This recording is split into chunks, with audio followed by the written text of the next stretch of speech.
पहुंचे हो पीड़ित परिवार के? 24 अगस्त 2023 को मैं यहाँ आया था इसी गली में। उस टाइम सोनू से मिला था। सोनू और एक लड़का और दो को मैंने सिविल हॉस्पिटल भेजा था कि तुम नशा छोड़ो और दवाइयाँ शुरू करो।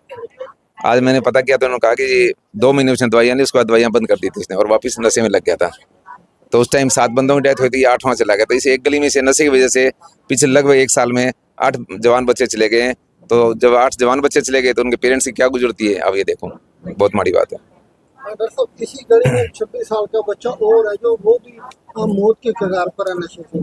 क्या कुछ सरकारें ऐसे ही करती रहेंगी या कुछ काबू होगा? नहीं, ये शायद दूसरा बच्चा वही जो सोनू साथ जिसने दवाई के लिए भेजा था सिविल हॉस्पिटल में, वही वाला है। ये नशा एक बार छोड़ देते हैं फिर वापस शुरू कर देते हैं। तो मेरा लगता है कि जो नशा बेचने वाले वो इनको ब्लैकमेल करते हैं, डराते हैं, धमकाते हैं, ये फिर वापस नशे के चंगुल में चले जाते हैं। मैंने पहले भी कहा था कि जो भाई नशा सिर्फ पैसे कमाने के लिए बेचते हैं, वो पैसे कमाने के बहुत जरिए हैं, उनके द्वारा पैसे कमाएं और नशा ना बेचें। और जिसके घर में नशा होता है, क्या उनके खुद के बच्चे नहीं करेंगे?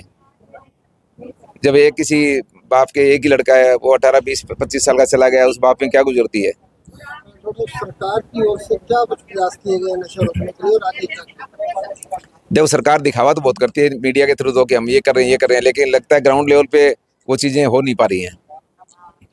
बीच में कई बार मैंने देखा, एक कोई पुलिस अफसर आए थे पहले, उन्होंने जो नशा तस्कर हैं उनसे प्रोग्राम करवाना, ठीक है, उनको भी बचाना, और आम लोग जो सुनने आते थे वो फिर नशे के शिकार हो जाते थे। ये वर्किंग अति गलत है। ये स्थानीय के विधायक की मंत्री की भी जो सरकार के अंदर काफी हिस्सेदारी है, उनके कारण फिर उनके एरिया के अंदर नशा बिकता है। क्या सरकार और प्रशासन इसके बारे में क्या कुछ? देखो, मैंने पहले भी कहा था कि प्रशासन, पुलिस, आम जनता अगर मिल जाए और साथ में नेता, तो नशे पे काबू पाया जा सकता है। जब तक इनमें से एक भी कड़ी ढीली रहेगी तब तक आप नशे पे काबू नहीं पा सकते।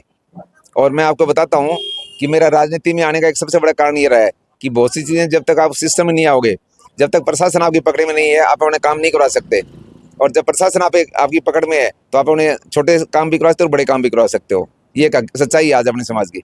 अभय चौटाला जी ने अपने चाचा रणजीत सिंह पर कई बार आरोप लगाए हैं कि मंत्री जो अपने गाड़ी में नशे बेचने वाले उठाते हैं, इसमें कितनी सच्चाई है? देखो, जब नशा इतने खुलेआम बिक रहा है तो कोई ना कोई सच्चाई तो रही होगी।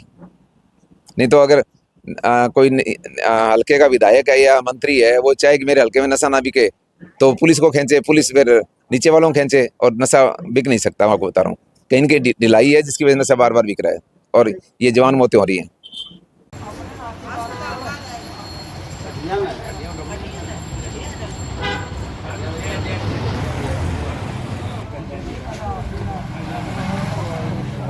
याद है ना कि